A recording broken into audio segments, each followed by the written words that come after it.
ቤተሰቦቹ የተናገሩት ምን ያክል እውነት ነው? እውነት ያለው ማን ጋር ነው?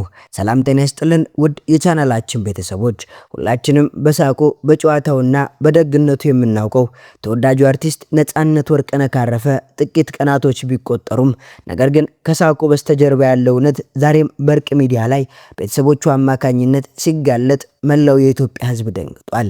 ነጻነት በትዳሩ ደስተኛ አልነበረም። አሜሪካ ሀገር እያለ በረሃብ ይቀጣ ነበር። ጓደኞቹስ ለምን ከሀዘኑ በላይ በወከባ ተጠመዱ?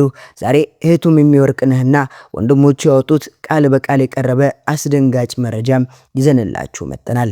ቤተሰቦቹ የሚናገሩት ምን ያክል እውነት ነው? እውነት ሚስቱ እንደሚሏት አሰቃይተዋለች ወይ? ስለ ተወዳጁ አርቲስት አስናቀ የተነገረው ነገርስ ከጭፍን ጥላቻ የተመሰረተ ወይስ በእውነት ላይ የተመረኮዘ? ሁሉንም ከሶስተኛ ወገን ሆነን ልንቃኘው ወደድን። እውነቱ ያለው ማን ጋር ነው? በቪዲዮ መጨረሻ ላይ እነዚህን ጥያቄዎች እንድናነሳ ያደረገንን አንድ መረጃም እናካፍላችኋለን። እኛ ከዚህ ሐሳባችንን ለእናንተ እናጋራለን። እናንተ ደግሞ ሐሳብ መስጫው ላይ የራሳችሁን መልከታና ሐሳብ እያስቀመጣችሁ እስከ ቪዲዮ መጨረሻ አብራችሁን እንድትጓዙ ጋብዝን።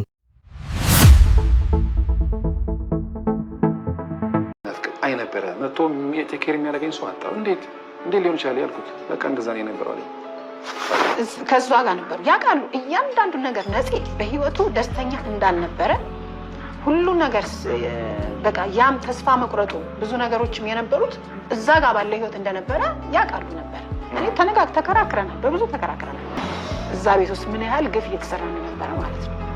በጣም ውስጡ አንጀቱ እያለ የኖረ ልጅ ነው።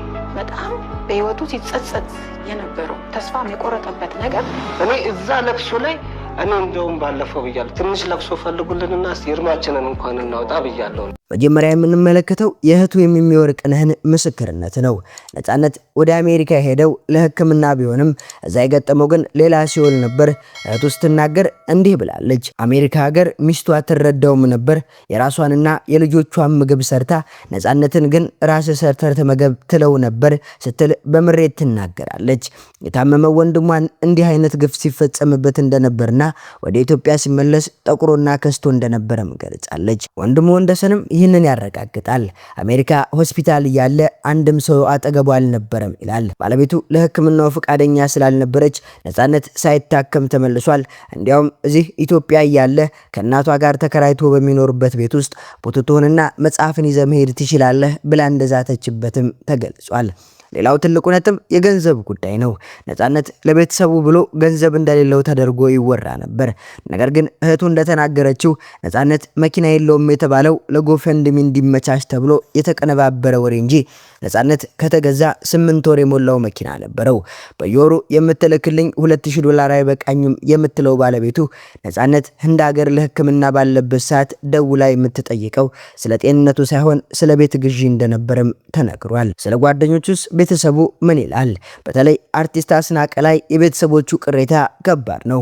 ታናሽ ወንድሙ ኤርሚያስ ወርቅነህ እንደሚለው ትክክለኛ ጓደኞቹን አላየናቸውም፣ ለገጽታ ግንባታ የሚሰሩት ግን ሚዲያ ላይ ተደርድረዋል ይላል። አስናቀ የቀብሩ ዕለት ከኔ በላይ አልተጎዳችሁም በማለት ወከባ መፍጠሩና በ29 ዓመት ውስጥ ተለያይተን አናውቅም የሚለው ንግግር ቤተሰቡ እንደማያምንበትም ገልጿል።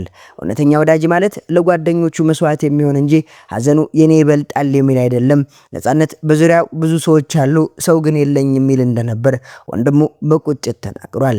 አርቲስት ነጻነት ወርቅነህ በዚህ ፊት እየሳቀ በውስጡ ግን በትዳር በደልና በጓደኞቹ ክደት ሲሰቃይ እንደነበር የነዚህ ቤተሰቦች ምስክርነት ያሳያል።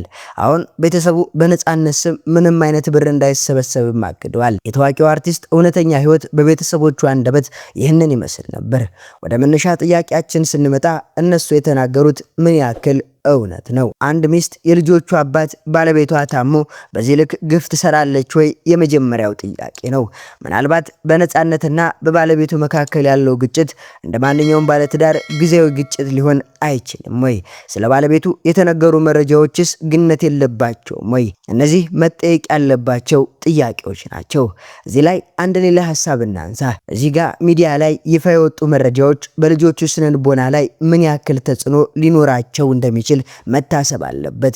ምክንያቱም በሚዲያ ላይ እየተወራ ያለው ስለ ቤተሰቦቻቸው፣ ስለ አባቱ አሟሟትና የአባቱ መሞት ምክንያት እናቱና አያታቸው አለፍ ሲልም ጓደኞቹ እንደሆነ ተደርጎ ሲወራ የሚወዱትን አባታቸውን መነጠቃቸው ሳያንስ ገና ከሀዘናቸው ሳያገግሙ እንደዚህ ያለ ሐሳብ መነሳቱ ለልጆቹ ለወደፊት ህይወት ተጽዕኖ ሊታሰብበት ይገባል እንላለን። እናንተስ በቤተሰቦቹ ንግግር ላይ ምን ትላላችሁ? ይህንን የመሰለ ትልቅ አርቲስት እንዲህ አይነት ግፍ ሊፈጸምበት ይገባል፣ ባለቤቱስ ምላሽ መስጠት አለባት ትላላችሁ? ቤተሰቦቹ ያወጡት መረጃስ ምን ያክል አሳምኗችኋል? ጉዳዩ ልጆቹ ጋር ስለሚያደርሰው ተጽዕኖስ ሐሳባችሁ ምን ይመስላል? ሐሳባችሁን ኮሜንት ላይ አስፍሩልን።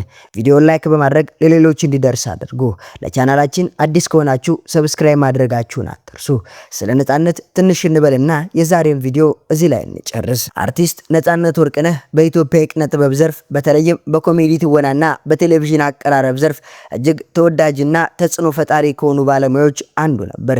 የእርሱ ድንገተኛ ህልፈት እጅግ ልብ ሰባሪ ዜና ነው።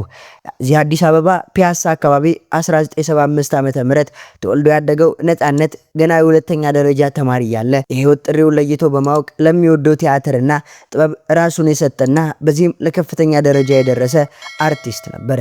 ተዋናይ፣ ኮሜዲያን፣ የቴሌቪዥን ፕሮግራም አዘጋጅና አቅራቢ አርቲስት ነጻነት ወርቅነህ በኢትዮጵያ የፊልምና የቴሌቪዥን ታሪክ ውስጥ የራሱን ልዩ የሆነ አቀራረብ ስልትና የትወና ጥበብ በማሳየት የሚታወቅ ባለሙያ ነበር። ገና የሁለተኛ ደረጃ ተማሪ ሆኖ የራሱን ቲያትር በመድረስና ሴት ገጸ ባህሪን ወክሎ በመተወን ጭምር ተሰጥኦን ያሳየ አርቲስት ነጻነት ወርቅነህ ይህንን ችሎታውን በጠዋት የተረዱት የአማርኛ መምህር ቲቸሩ ተሻለ ካበረታቱት በኋላ በቲያትር ሙያ እንዲገፋበት በተለያዩ መድረኮች ሲናገሩም አድምጠነዋል። በዩኒቨርሲቲ የቲያትር ክፍል ቆይታውም ከመምህራኑ ልዩ ድጋፍና አድናቆት የሚቸረው ያኔ ወጣት አርቲስት ነጻነት እስከ ዕለተ ሞቱ ድረስ ሙያውን ለማሻሻል የሚጥር ድንቅ አርቲስት እንደሆነ የሙያ አጋሮቹ ይመሰክራሉ። የኪነ ጥበብ አጀማመሩ ሲናገር እንደሚሰማው ነጻነት ወደ ጥበቡ ዓለም የገባው ገና በወጣትነቱ ሲሆን በተለይም በኮሜዲ ስራዎች የብዙዎችን ትኩረት መሳብ ችሏል።